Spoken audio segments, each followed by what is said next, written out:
Bom dia a todos, bom dia aos nossos convidados, painelistas, bom dia aos que nos ouvem. Estamos dando início agora ao terceiro dia da 9ª Conferência de Energia e Recursos Naturais da América Latina. E nada melhor para começar esse dia, para a gente mostrar para vocês a nossa agenda, né? Que vão ter dois momentos muito importantes. Agora a gente começa com 3 sessões em paralelo.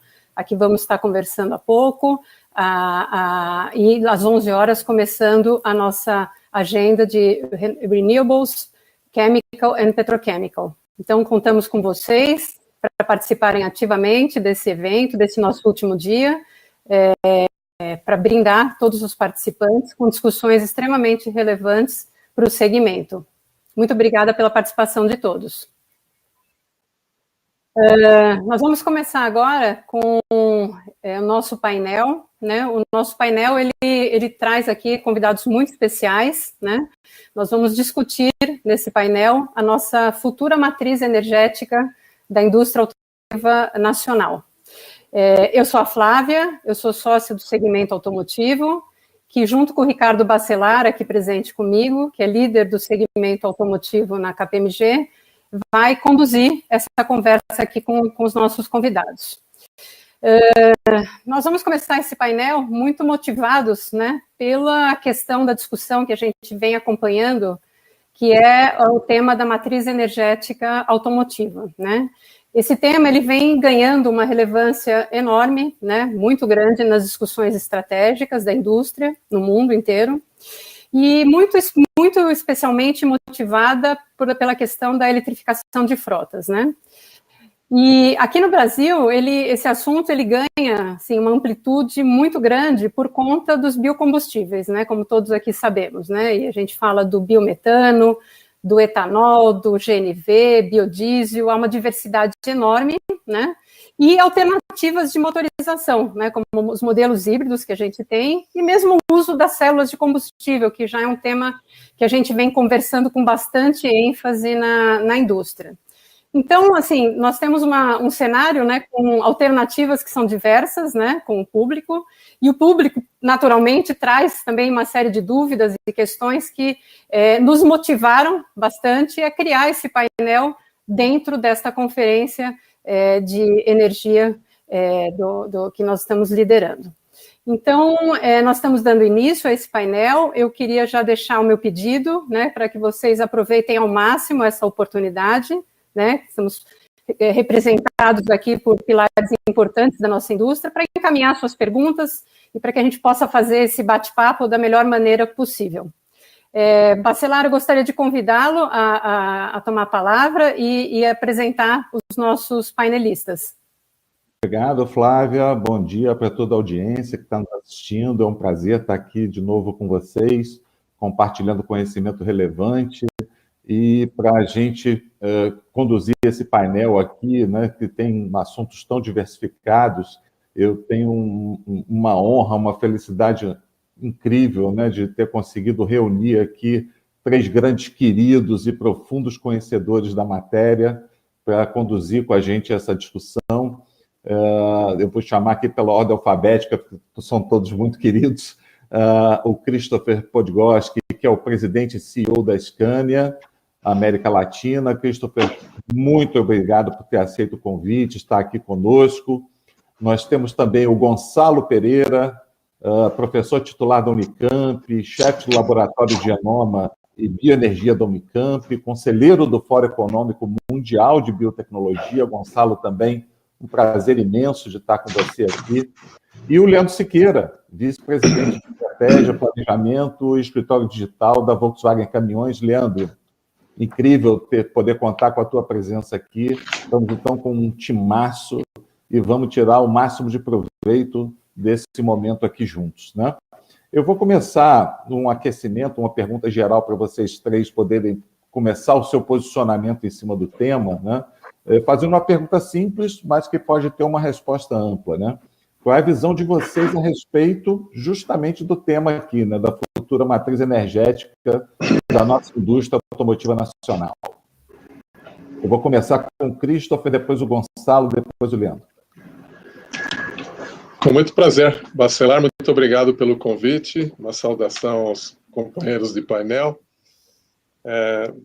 Bom, esse é um tema bastante amplo, eu vou procurar ser bastante sucinto, mas acho que a grande inspiração que nós temos sobre esse tema e o futuro da matriz energética automotiva está intimamente correlacionada com as mudanças climáticas que, quem sabe, hoje a gente já pode chamar de emergências climáticas, né? Então, o histórico Acordo de Paris determina como um objetivo para a humanidade não permitir que o aquecimento global exceda 2 graus centígrados se comparados à era pré-industrial. E para isso, agora afunilando para o nosso segmento, né, para a nossa indústria de transporte e logística, significa que nós precisamos reduzir a nossa emissão de carbono, a nossa pegada de carbono, em 50% a cada década, para que nós tenhamos uma mínima chance de fazermos a contribuição necessária para permitir que estejamos dentro desses parâmetros, né? Então, para isso, evidentemente, a gente sabe que o desafio é gigantesco, visto que a indústria de transporte e logística contribui com 14% das emissões de carbono no mundo, né? E 1% da frota circulante, que é de veículos comerciais pesados, né, de transporte de carga e de passageiros, tem a grande contribuição dessas emissões. Então, nós, como Scania e como indústria, a gente entende que somos parte do problema e temos que ser parte da solução. A boa notícia é que existem meios e tecnologias que vão nos permitir trilhar esse caminho, né? Então, é verdade que isso vai requerer a integração de muitos stakeholders.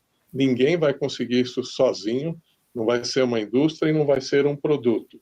O ecossistema de transporte e logística tem que atuar conjuntamente. Mas para colocar um pouco de fronteira e colocar um pouquinho de parâmetro na nossa conversa, já que nós estamos falando de múltiplas soluções, múltiplas tecnologias, uma coisa que acho que ajuda a parametrizar a nossa discussão é definir borderlines, né? Então, acho que todos podemos estar de acordo que nós estamos lidando aqui, como foco principal, lidar com a adequação, a mitigação dos riscos das emergências climáticas. O segundo, a gente só adereça a esses problemas se todas as discussões da matriz energética levarem em consideração o conceito do poço até a roda, né? Independentemente da fonte de energia utilizada, seja um combustível renovável ou a eletrificação, como essa solução renovável ou eletrificada é disponibilizada, também tem que ser considerada. Então, acho que isso é um parâmetro importante na nossa discussão. Matriz energética, acho que o Bacelar na abertura, e também a Flávia mencionou bem que existem múltiplas soluções, então a matriz energética vai ser múltipla e não vai ser uma única bala de prata. Também é muito importante, quando a gente propõe uma solução, um caminho, um roadmap, que a gente também sempre associe as políticas públicas que vão estar delineando o caminho desse roadmap. E a gente sabe que primeiro mundo, Europa, China, Estados Unidos e economias emergentes, as políticas públicas vão divergir bastante. Mas aí também tem que valer muito a vocação de cada país, né? Então, Brasil, o agronegócio tem um potencial enorme de resíduos orgânicos, então isso é uma fonte para biocombustíveis bastante atrativa, inclusive para a geração de energia elétrica. Outro parâmetro importante para nortear nossa conversa é distinguir transporte urbano e rodoviário, porque são categorias, aplicações diferentes com soluções diferentes. Outra fundamental para nortear nossa conversa é o critério de aquisição. Quem vai ser o usuário desses produtos com novas tecnologias? Veículo de passageiro é uma coisa, veículo comercial pesado é outra coisa. Então, o critério de aquisição para um é mais emocional e o outro é puramente racional, business case driven, né? Enfim, isso para mim, eu acho que norteia a nossa conversa, né? Delineia a nossa conversa, para que a gente não fique cada um puxando para um lado, porque eu já participei de inúmeros painéis onde mais parece o samba do crioulo doido do que uma conversa construtiva. Então, eu entendo que desta maneira a gente consegue ter uma conversa onde todo mundo se situa dentro desses parâmetros. E como você disse, as soluções não são concorrentes, elas são complementares. E elas vão vir ao longo do tempo em tempos diferentes também. Para concluir, para passar a palavra para os colegas, na visão da Scania, resumidamente, o nosso roadmap futuro, ele passa por todas as tecnologias, né? Nós não entendemos que o futuro será somente elétrico, ele será eclético, né? Várias tecnologias e soluções vão conviver, sabedores de que veículos comerciais pesados, o critério de compra, o critério de utilização é sempre norteado num business case, no TCO ou no TOE, Total Operating Economy. Não é emocional a compra. Então, aquela solução local, regional ou até nacional que melhor proporcionar o melhor business case é aquela que vai ser adotada pelo mercado consumidor. Então, combustíveis alternativos e renováveis e a eletrificação, elas vão conviver lado a lado. Eu paro por aqui e a gente continua daqui a pouco.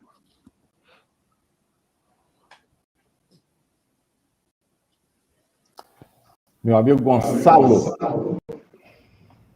Bom, primeiro, bom dia, agradecer muito aí ao amigo Bacelar, Flávia, pela oportunidade de estar aqui discutindo um pouco esse tema.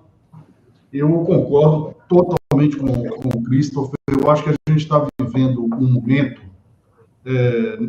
que eu acho que a civilização nunca interagiu tão fortemente com o planeta, né, com a atmosfera, como é o que a gente está vendo hoje, né?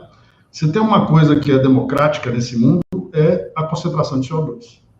Eu emito aqui nesse momento, está no Japão, as moléculas vão chegar no Japão em 12 a 24 horas. Ou seja, tanto faz onde você emitiu, o resultado é o mesmo.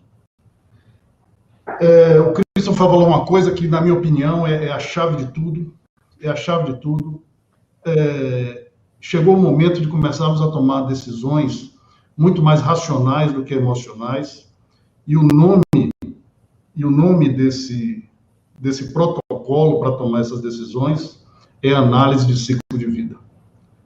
Assim como a gente tem, né, quando a gente compra uma geladeira, um fogão, aquele selinho dizendo de economia, disso, daquilo, a gente tem que começar a ter isso em praticamente todos os produtos.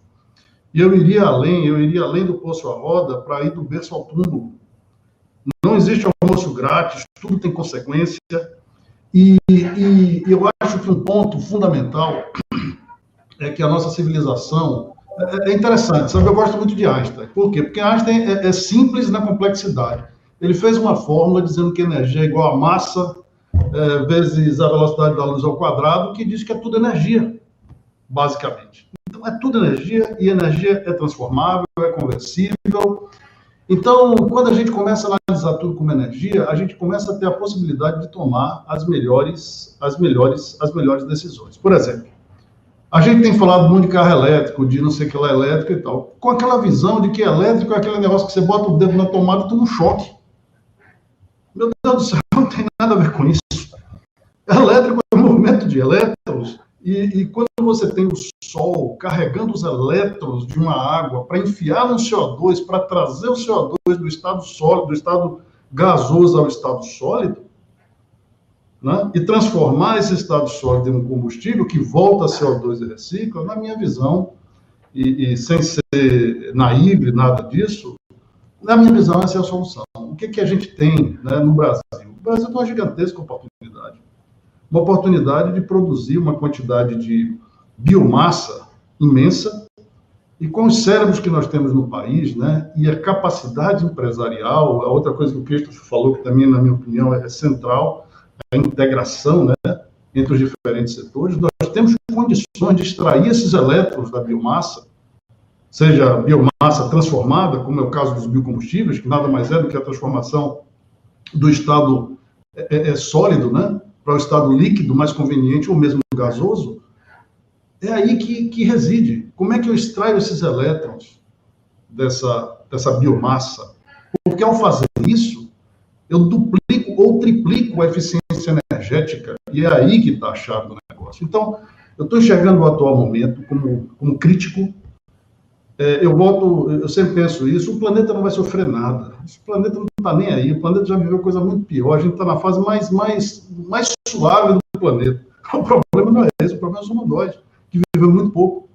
O Brasil, a humanidade tem 200 mil anos no planeta.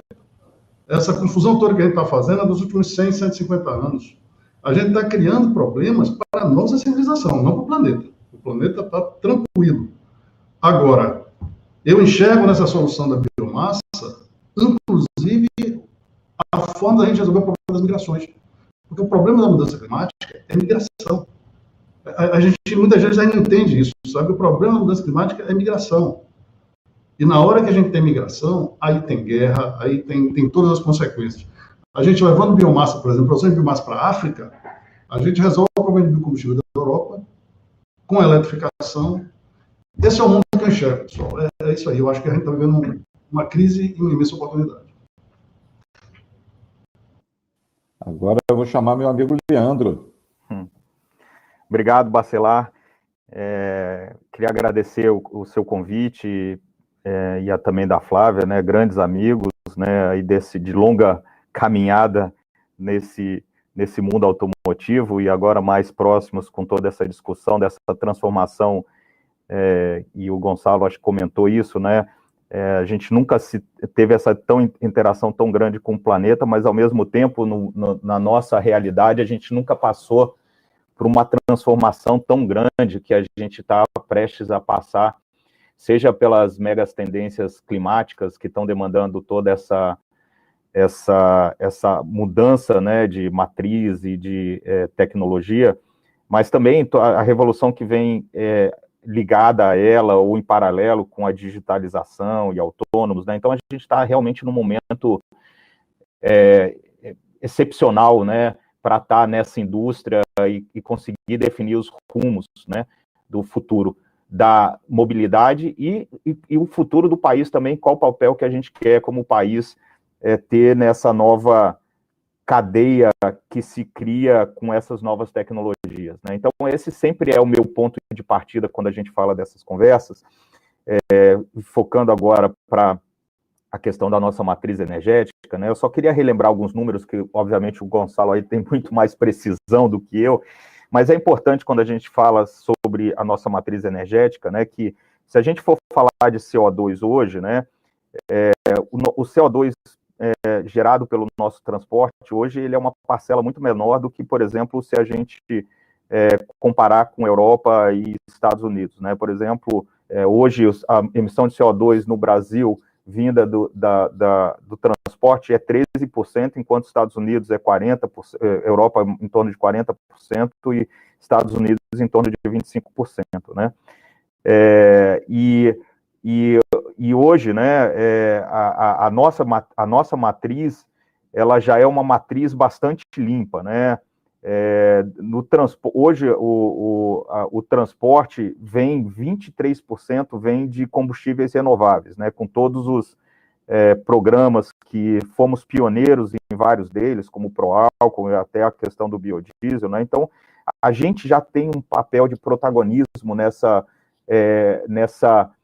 redução ou de um transporte e de uma energia mais renovável, né? E eu acho que nós temos a grande chance agora de continuar esse papel de protagonismo e e cada vez mais nos inserirmos dentro dessa tendência global, ou dessa cadeia global que, apesar de todas as discussões que a gente tem em função, né, da Covid, que teve a disrupção aí das cadeias, eu não tenho dúvida que a globalização vai continuar sendo uma tendência e a gente não vai conseguir frear isso. Talvez a gente tenha que tomar algumas ações para evitar que a gente tenha colapso, como que a gente está vendo agora, mas a gente não vai ter regionalizações agora, né? Ou não vai crescer essas regionalizações. Então, nesse aspecto, eu acho que sim, nós temos uma especificidade no nosso país, mas também a gente não pode tornar isso o jabuti, né? Ou seja, ser aquele cara que está isolado do mundo inteiro com soluções exclusivas, né? Então, a gente tem que tentar casar essa competência que a gente desenvolveu aqui com o que tem no mundo, né? E para isso, eu acho que a gente tem competência aqui, tanto dentro da indústria quanto na academia, para procurar quais são essas alternativas, né?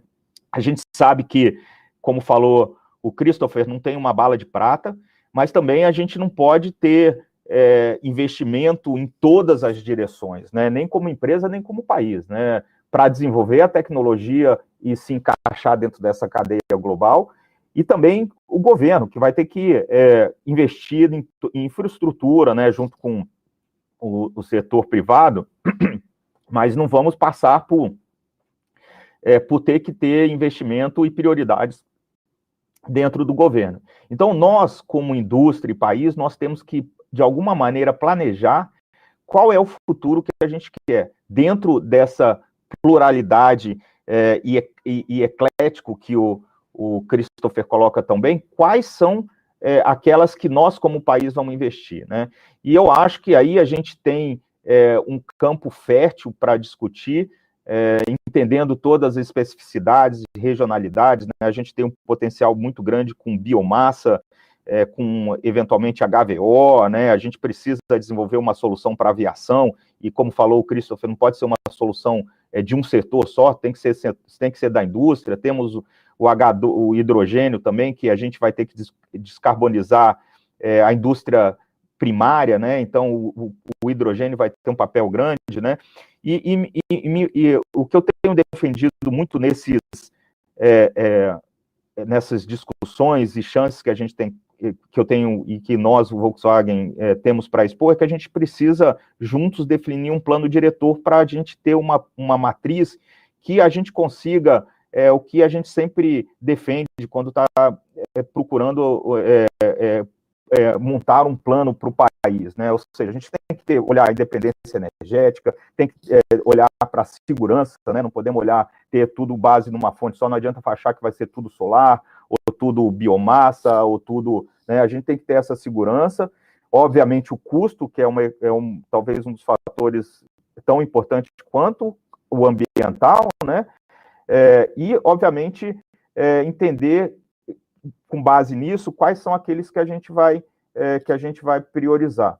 E é claro, como falou o Christopher, depende muito das aplicações, a gente vê isso também, né? Então, né, a gente entende, e vocês viram aí, recentemente a gente lançou um produto full elétrico para o last mile, o middle mile, né? Ou seja, as entregas urbanas, que a gente acredita que e já tem viabilidade financeira, técnica e comercial. Mas os demais segmentos, a gente precisa estar estudando alternativas que dependem, como eu falei, não só da visão da empresa, mas de como país a gente vai definir qual é esse futuro dessa matriz aí, né? Então, eu deixo esses meus primeiros comentários, Bacelar, e passo a palavra para você de novo. Obrigado, Leandro, Gonçalo, Christopher, assistência, plateia aí, isso foi só a largada, hein? Certamente a nossa plateia aí tá maravilhada com a qualidade de conteúdo que a gente já sabia que ia entregar aqui, né? Mas para a gente não esfriar, Flávia, você certamente já tem uma pergunta engatilhada aí. É isso aí, Bacelar, obrigada. Christopher, queria continuar contigo. A gente sabe, né, que a Scania ela vem produzindo caminhões com motores que podem ser abastecidos com GNV, biometano ou uma mistura dos dois já acho que desde o ano passado.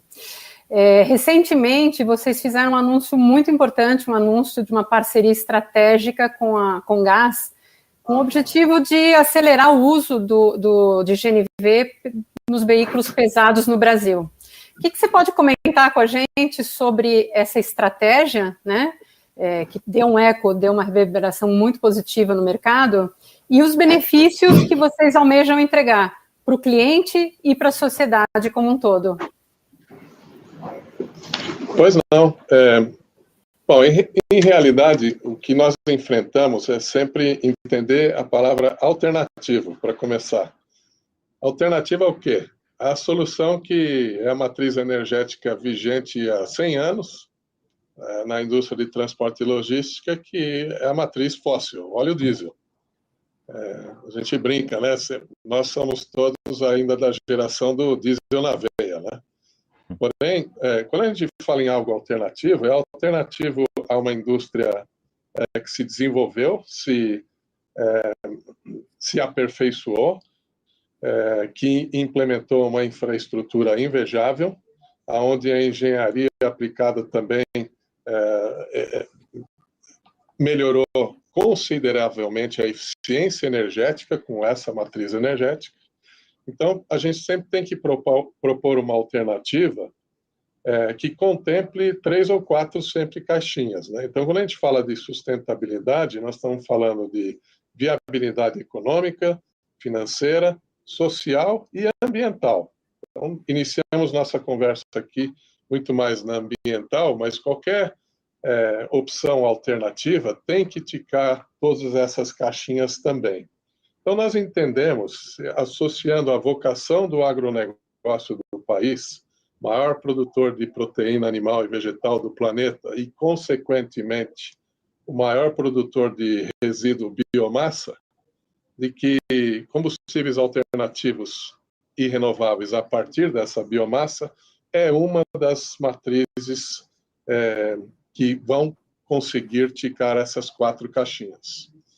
E o GNV é uma plataforma que já tem uma infraestrutura razoavelmente bem implementada e serve como uma tecnologia de transição, passando do GNV para o gás renovável, que é a mesma substância, mas o renovável é feito a partir da biomassa que eu acabei de descrever. Então, trabalhando junto com outros stakeholders, como, por exemplo, a Comgás e muitas dos líderes do setor sucro-alcooleiro, além de outras áreas do agronegócio, rapidamente se percebe o que era um resíduo e um passivo, às vezes, ambiental, pode se tornar uma fonte de energia riquíssima, limpa, verde e renovável, e uma grande fonte de receita. Exemplifico. Uma operação sucroalcooleira pode usar o biometano em 3 frentes. Para substituir a sua matriz de produção de corte, carregamento e transporte, transformando de diesel fóssil para um processo limpo e renovável, pode gerar energia elétrica a partir desse resíduo que não era utilizado, ou pode injetar na rede da Comgás, fazendo blending com gás natural. E aí, o professor Gonçalo sabe de todas as vantagens que os CBIOS e etc., certificações podem proporcionar. Então, a gente vê como um grande business case para o produtor rural, que pode fazer um carry-over, engajar na infraestrutura existente e se torna um círculo virtuoso. Aonde vai terminar, aonde vai parar, também depende muito da vontade de todos nós, stakeholders participantes, e as autoridades que ainda faltam regulamentar essa transição. Muito bom. Obrigada. Muito obrigada, Christopher. Bacelar. Bacana, hein? Nossa, que aula, que aula. Deixa eu chamar aqui o meu amigo Gonçalo. A gente estava até conversando nas preliminares, né, Gonçalo? Nós tivemos a honra de ter na abertura do nosso evento o ministro Bento Albuquerque, que muito nos honrou aqui aqui, ele falou bastante sobre o plano de transição energética do Brasil, busca da neutralidade no carbono até 2050, e um dos pontos que ele destacou foi o RenovaBio.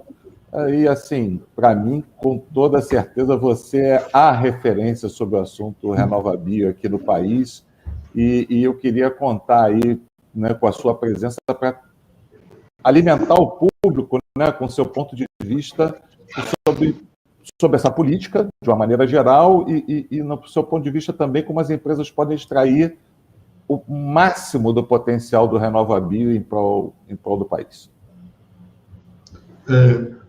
Ricardo, eu acho que o RenovaBio ele foi uma ideia absolutamente brilhante, genial, do nosso amigo Miguel Ivan, né? Miguel Ivan Novato, que era, à época, diretor lá do Ministério, que está continuando esse trabalho agora com o programa Combustível do Futuro, né? Importante. A economia, como todos nós sabemos, foi financiarizada. O petróleo, o preço dele não tem mais nada a ver quanto custa a sua extração, coisíssima nenhuma. O que tem a ver está plugado em tudo, né? Está efetivamente plugado nos nervos da sociedade. Você vê, aparece uma pandemia, ele sai de 60, 70 dólares para 13 dólares. Não tem nada que justifique isso. Chega a ficar negativo. Então, o que é o RenovaBio? O RenovaBio foi essa ideia brilhante que financiarizou os biocombustíveis. E como é que isso funciona? E, veja bem, o mecanismo é fantástico e pode ir muito além dos biocombustíveis. Basicamente, né, você tem aqui uma fonte de referência fóssil e quantidade de CO2 que ela emite por megajoule de energia. Por exemplo, gasolina, mais ou menos, né? 80 gramas de CO2 por megajoule de energia.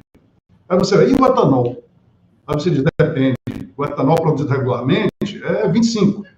Né? É 25. Opa, diferença de um para o outro. Quando chegar uma tonelada de carbono, o sujeito que produziu o combustível recebe um CBio. Aí o Christopher, fantástico, Christopher, o que você acabou de falar, diz, pessoal, não, eu estou agora aqui com a minha mecanização toda a biometano. Então, o trator da minha usina, os equipamentos, não vão mais usar diesel. Então, a minha nota, né, que era 20, 30 gramas por megajoule de energia, se eu uso biogás, eu posso chegar negativo. Bacelar, vou contar uma história que aparentemente não tem nada a ver com isso. Eu fiz um churrascão lá em casa. Sobrou carvão pra caramba na churrasqueira. Aí eu peguei aquele carvão e digo, vou aí, eu adoro planta, né? Vou adubar minhas plantas. Olha a minha ignorância. Rapaz, um mês depois, estava tudo preto ainda. 2 meses depois, tudo preto. E 3 meses depois, eu tive que remover. Rapaz, aí eu parei para pensar, eu tive uma reunião essa semana, o pessoal falando de biochar. Quando você remove, né, faz o famoso carvão vegetal, esse carvão vegetal, ele vira solo, ele tem uma estruturação que pega nutriente, que pega tudo. Christopher, continuando a sua conversa, se eu pegar o biogás, tá certo? E depois do biogás eu pegar a palha que é produzida durante o ano, converter isso aí em carvão, e esse carvão eu incorporar no solo, a produtividade da minha cana vai aumentar, a minha nota de RenovaBio vai aumentar pra caramba, e eu vou ter uma retenção líquida de CO2 quando você faz a análise de ciclo de vida integral. Chega a ser, Bacelar, contra-intuitivo. Você queima o etanol, mas quando você faz a análise de vida integral, você teve captura líquida de carbono. E aí, Flávio, é muito importante para finalizar esse raciocínio. O Christopher também, ele separou 2 coisas que eu achei fantástico. O veículo pesado é racional, o veículo leve é emocional, é verdade. Nós somos emoção. Nós somos emoção. Veja o Bitcoin. O que é o sentido de Bitcoin? Valeu, ganhou, não tem sentido nenhum. Nós somos crianças grandes, no fundo. Então, a gente tem que aproveitar isso. O CBio, ele tem que ser uma moeda de jogo, uma moeda de carbono. Eu tenho que pegar meu celular, que eu não sei nem o que é CBio, eu só sei que ele está valorizando, eu quero comprar. Na hora que você faz isso, o produtor de biocombustível, a gente pode chegar a um ponto, né, Leandro, que o produtor de biocombustível é um minerador de CBio. É um minerador de CBio. Aí a coisa toda, sabe, começa a fazer sentido, captura. A história da mão invisível, né? O cara não você nem sabe o que ele está fazendo bem, sem saber direito, brincando, jogando, ganhando dinheiro, perdendo dinheiro, jogando, e pode jogar. É isso aí. Então, a minha visão do RenovaBio é que deve ser aplicada a tudo. Por exemplo, para finalizar, eu falei da análise de ciclo de vida, ela tem que vir do berço ao túmulo. Aço, produção de aço, produção de cimento. Vamos no aço. Se esse aço, ao invés de usar fonte fóssil para ser produzida, usar fonte renovável, esse aço deveria receber CBIO. Ele deveria receber CBIO. Assim como toda e qualquer atividade que a gente tem uma fonte fóssil de referência, deveria, né, participar do RenovaBio. E eu tenho a impressão que o mecanismo que o Miguel Ivan criou vai permitir, né, a gente gerar um RenovaBio para todo o país. Olha, tomara que o nosso ministro esteja assistindo a gente aí, ele certamente vai estar super motivado, né? E o nível de contribuição aqui, né, para essa discussão tão relevante, eu acho que transcende, como o Gonçalo estava falando, transcende a questão do transporte, né? Transcende a questão até da matriz energética em si, né? E isso é valor de país assim elevado, sei lá que potência, né? Mas vamos dar sequência, Flávia. Vamos embora, vamos lá. Leandro, vamos seguir aqui. Leandro, dentro de uma outra perspectiva de toda essa fala que a gente está tendo até agora, a Volkswagen Caminhões, ela lançou recentemente o e-Delivery, que é um caminhão 100% elétrico, né? Você comentou sobre ele há pouco, acho que na sua primeira fala. E esse lançamento, ele acontece em meio a uma crise energética no Brasil, né? Como é que vocês estão se preparando para driblar esse desafio, esse momento aí importante que a gente está vivendo? Conta um pouquinho para a gente, por favor. Legal, Flávio. Primeiro, né, corroborando o que os meus colegas falaram, né, e o que o Christopher sempre tem colocado, né, que a gente enxerga que cada segmento vai ter o seu mainstream, vamos dizer assim, né, a sua solução preferencial. No caso o e-Delivery é um carro que ele é focado em entrega urbanas, né? Vale lembrar que é claro que a gente tem o problema problema macro, né, de emissões, né, que está ligado ao CO2, mas a gente tem o problema de emissões locais, né? É óbvio que toda a legislação aí, elas já estão trabalhando com a redução desses componentes, mas não tenha dúvida que a solução que nós, Volkswagen, enxergamos para esse segmento, em função da redução de emissões locais, em função de toda a eficiência energética, né, que não tem como negar que a eficiência energética de um veículo elétrico, ela para essa aplicação, ela é a melhor de todas, né, e levando em conta a redução dos custos, né, de bateria, enfim, a gente já entende que estamos muito próximo de uma equivalência de custo operacional, que o Christopher chama de o custo operacional, né, em si, o total cost of ownership, né, então, a gente entende que para esse segmento especificamente, a eletrificação é a alternativa como mainstream para a gente, né, e é claro que, como você falou, Flávia, a gente, obviamente, se preocupa com a questão da nossa matriz energética, né, numa época em que a gente vê todas essas restrições que a gente tem, né, e a gente entende também que a progressiva introdução de veículos elétricos, né, essa transição não vai acontecer do dia para a noite, a gente entende que os investimentos que estão na infraestrutura, eles suportam essa introdução, né, de veículos elétricos, e mais, né, o passo que a gente deu como Volkswagen e como empresa, entendendo que essa transição só é possível através da construção de um ecossistema onde todos os stakeholders estejam presentes, a gente criou o que a gente chamou do e-consórcio, né, que é um consórcio de empresas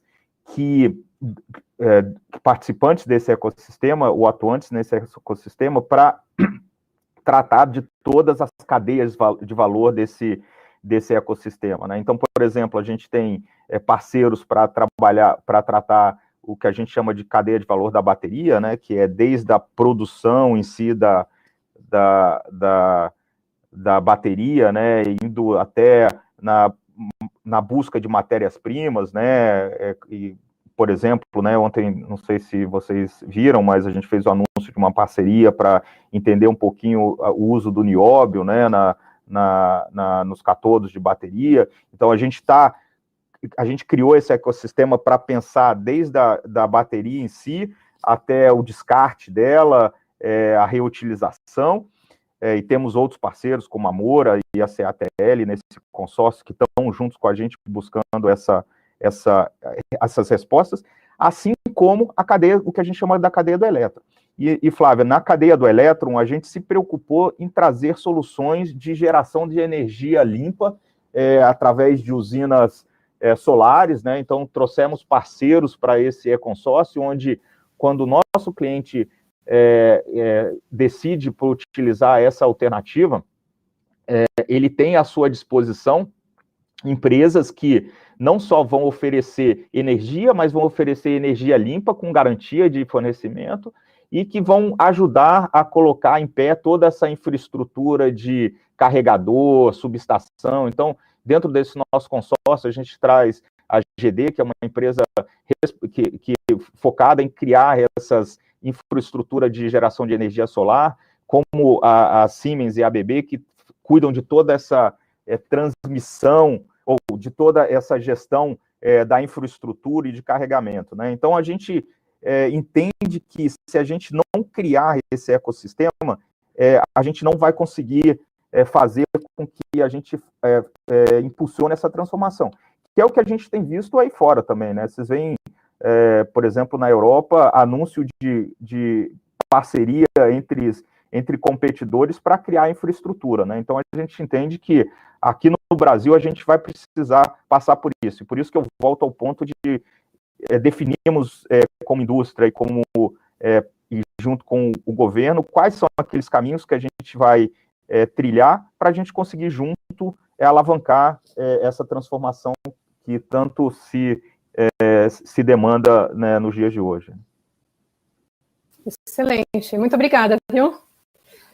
Bacelar, se você quiser dar continuidade, por favor. Quero sim, eu estou com uma pergunta aqui para o Christopher. O Gonçalo acabou de explorar um pouquinho um ponto que você colocou logo no início, Christopher, o lado emocional, né? Vamos pegar o lado business que você mencionou também, né? Vocês, inclusive, têm bastante experiência não só com ônibus, mas com caminhões também, quer dizer, TCO, né, o tal custo total de propriedade e malha de reabastecimento, principalmente num país grande como o nosso, são assuntos realmente muito relevantes, né? E daí, o que você pode explorar um pouco mais, né, sobre como vocês, né, estão tratando essa estratégia, esses pontos na estratégia de vocês? Sim. Bom, primeiro, faz parte da nossa estratégia de negócios, melhor dizendo, um dos nossos valores fundamentais é sempre cliente em primeiro lugar. E com isso, sempre norteou nossos desenvolvimentos, o sistema modular Scania, e a gente não produz nenhum veículo para estoque. Cada veículo é produzido com uma especificação definida juntamente com o usuário, o proprietário, dependendo da sua aplicação, dependendo do segmento, dependendo da operação individual. Dito isso, isso é um dos 3 pilares que a gente sempre utilizou, que é o pilar da eficiência energética que a gente maximiza. Segundo, nós somos talvez a maior frota conectada comercial do mundo nos dias de hoje. Desde 2012, todo veículo Scania está conectado. E com base nos dados extraídos, formamos um Data Lake, depois um Data Warehouse e uma série de serviços ofertados a nossos clientes que minimizam tempos de parada, otimizam fluxos de logística, etc., fazendo com que, com a matriz energética existente, a gente já fez uma redução importante na emissão de CO2 por tonelada, por metro cúbico, por quilômetro.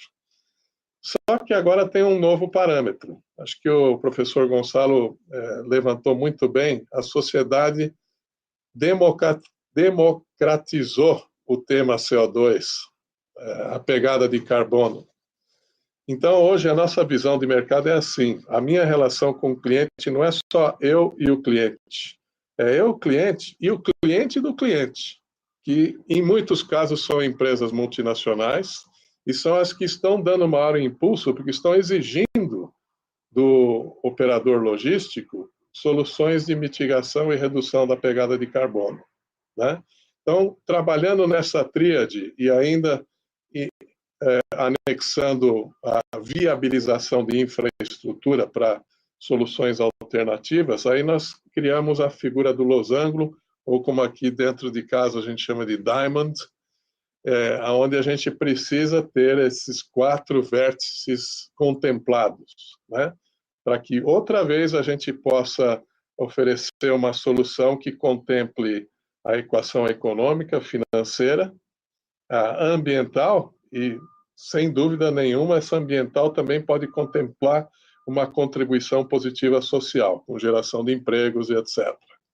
Então, TCO, Total Operating Economy, também pensando na parte de receitas de quem vai por esse caminho, não é só custo da propriedade da operação. Às vezes o Leandro oferece um produto que pode fazer entregas na cidade até mais tarde, ou iniciar entregas mais cedo. Com isso ele vai ter um maior número de horas trabalhadas de receita. Isso pode viabilizar o breakthrough de uma nova tecnologia e equalizar os custos operacionais. Enfim, não é emocional, a compra é racional, mas tem um driver importante, que é a exigência da sociedade e da humanidade, que todos temos que dar uma resposta. Obrigado, Christopher. Eu costumo dizer que conversa boa é igual tentar engarrafar ar, né? Não importa o tamanho da garrafa, ela está sempre cheia, né? A gente está entrando aqui nos nossos últimos 10 minutos. Flávia, vamos ver se a gente consegue fazer pelo menos mais 2 perguntas aqui dentro desse tempo. Combinado, Bacelar. Eu queria voltar um pouco aqui para o Leandro. Leandro, a gente observa, né, cada vez mais as montadoras apostando nisso tudo que a gente está falando, nas fontes renováveis, né, para substituir os combustíveis fósseis. Além da questão da eletricidade, que você comentou há pouco, né, que outras fontes limpas de energia que você pode comentar, está aí no radar de vocês para uso? Obrigado pela pergunta, Flávia. E como eu falei, né, a gente, como Volkswagen, né, e como grupo, a gente está antenado em uma série de alternativas, né, que a gente tem, que a indústria e a academia tem trazido, né? E a gente vem testando algumas alternativas, porque é um pouco daquilo que o Christopher falou, né? A gente sabe que vai ser plural, mas também não podemos investir em tudo, e ao mesmo tempo entendemos também que a gente não pode ficar fora, né? Não pode ser o que eu chamo do jabuti, né? A gente não pode ficar fora desse grande value chain da indústria mundial, né? Então, a gente precisa realmente pensar e, como empresa, decidir quais são aquelas que a gente vai realmente apostar para a gente colocar os nossos recursos, né? E nesse sentido, né, a gente já fez várias coisas, né? Então, já tivemos vários testes aí com gás, com biogás, né, com o próprio diesel do etanol, né, e a gente tem feito, né,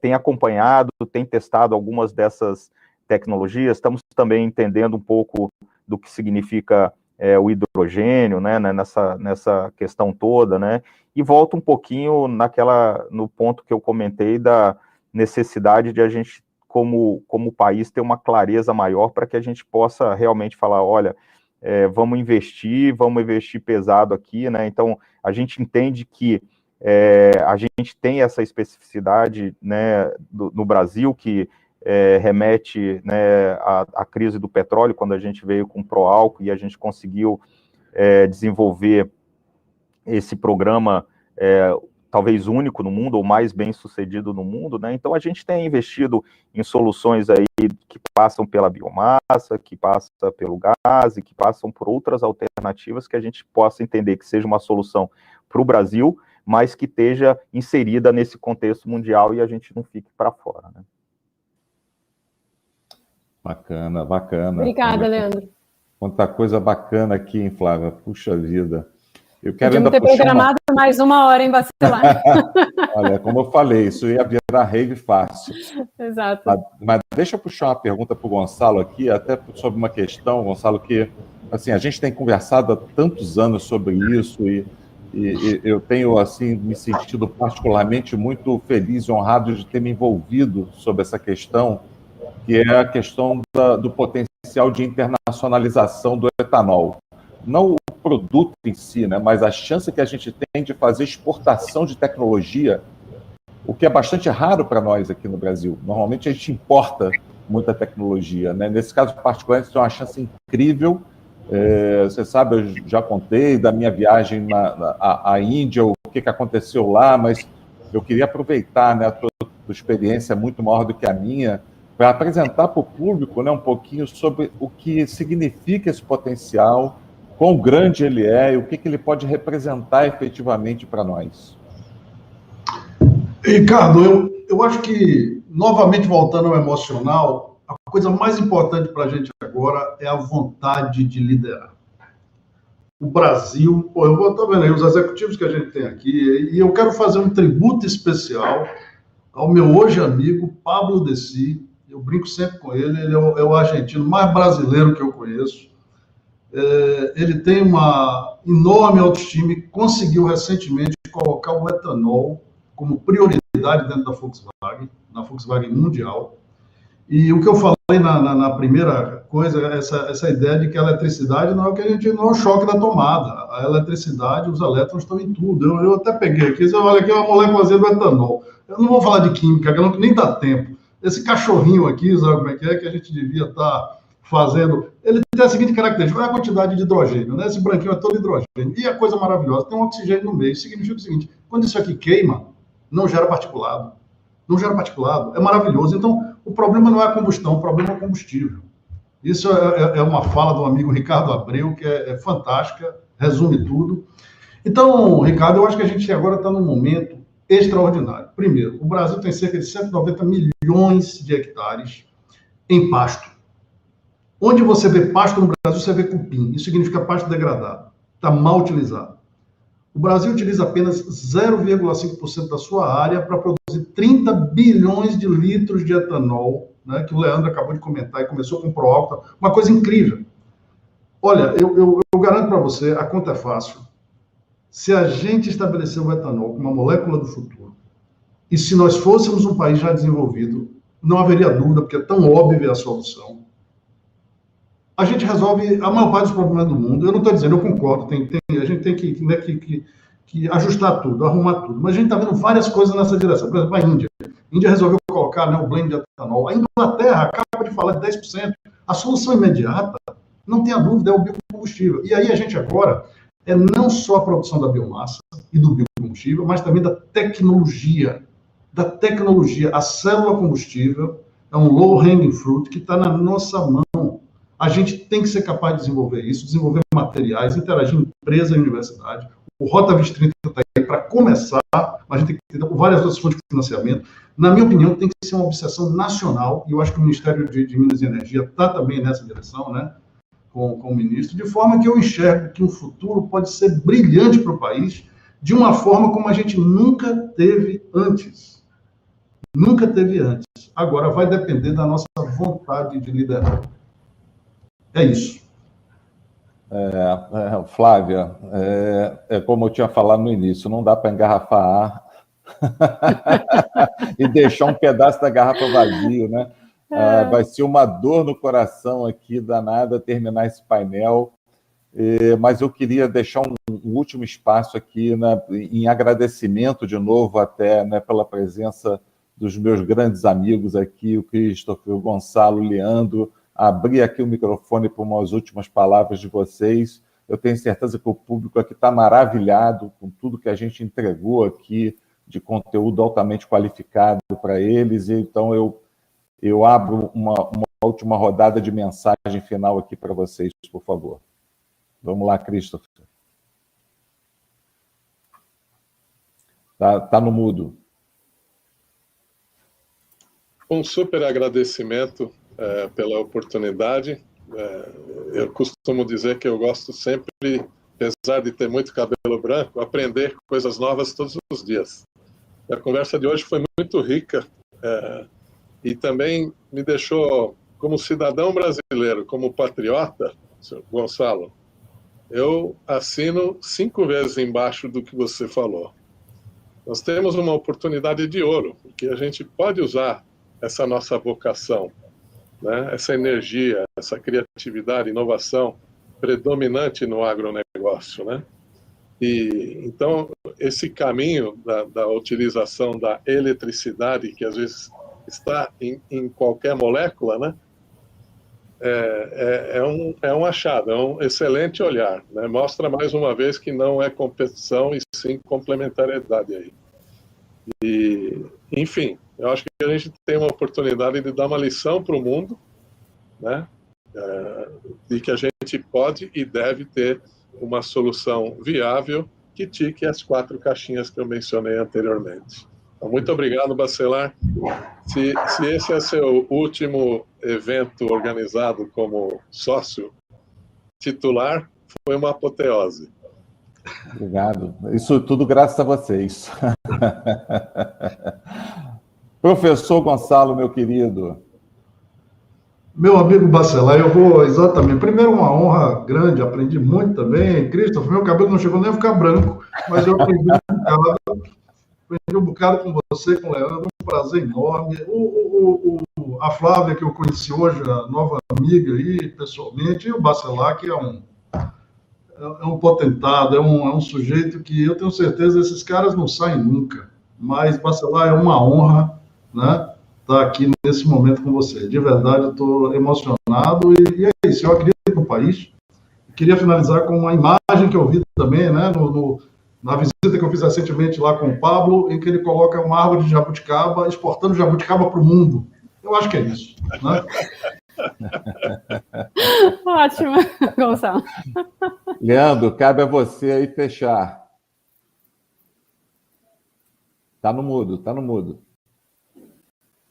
Uma honra enorme, então, Bacelar, fazer um fechamento de um painel tão rico com a presença do Gonçalo e do amigo Christopher aí, de longa data, e Flávia, né, e dizer que são essas chances que a gente tem aqui de realmente criar essa massa e ter certeza que a gente vai conseguir direcionar os vários segmentos para aquilo que a gente entende que seja a melhor solução para as nossas empresas, mas para o nosso país e para a gente como pessoa, né? Então, é um grande prazer, e gostei muito da imagem que você falou, Gonçalo, da jabuticaba, exportando jabuticaba para o mundo. E eu ressalto que, e por isso falar dessa imagem, que não adianta a gente achar que a gente vai viver sozinho no mundo. A nossa solução, ela tem que passar por uma solução que ela seja aceitável mundialmente, né? Então, a gente tem que tentar casar essa nossa competência com essa oportunidade que a gente tem única de realmente se tornar um exportador de jabuticaba, em qualquer ramo que seja, né? Seja no combustível, seja nos veículos elétricos, né, que nós também estamos fazendo daqui para o mundo, ou seja, em qualquer outra tecnologia que a gente defina como prioridade para o nosso país. Fantástico. Muito bom. Flávia, obrigado demais aí por você ter me ajudado aqui a conduzir essas 3 feras, né? Obrigada a você, Bala. Agradecer demais ao público que está com a gente até agora. Tem uma pilha de perguntas aqui encapsuladas. Vamos ver como é que a gente consegue dar tratamento para elas. E agradecer a toda a turma na retaguarda, né, na organização. Olha só, não caiu nenhum link. não teve nenhum tipo de problema. Interferência, nada. Né? Pois é, isso tem sido difícil em programas ao vivo online, né? Mas agradecer de novo aos 3 amigos queridos pela oportunidade de tê-los aqui. E vamos seguir em frente. Vamos seguir em frente, a gente tem muito o que fazer, tem que arregaçar as mangas, a gente tem muita coisa para fazer juntos ainda. Mais uma vez, obrigado. Obrigado a todos, cuidem-se, mantenham os cuidados e até a próxima. É isso aí. Obrigada, gente. Obrigado. Um abraço. Tchau, muito obrigado. Uma ótima sexta-feira.